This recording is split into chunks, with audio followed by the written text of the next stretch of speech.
Mga ka-G, sa ating gospel, pinakita ni Jesus na ang tunay na diwa ng Sabat ay ang kapahingahan at koneksyon sa Diyos.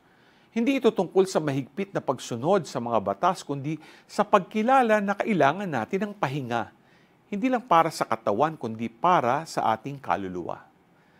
Tulad ni Santa Ines na naglaan ng kanyang buhay sa Diyos, tayo rin ay inaanyayahang maglaan ng oras upang magpahinga at muling makipag-ugnayan sa Diyos.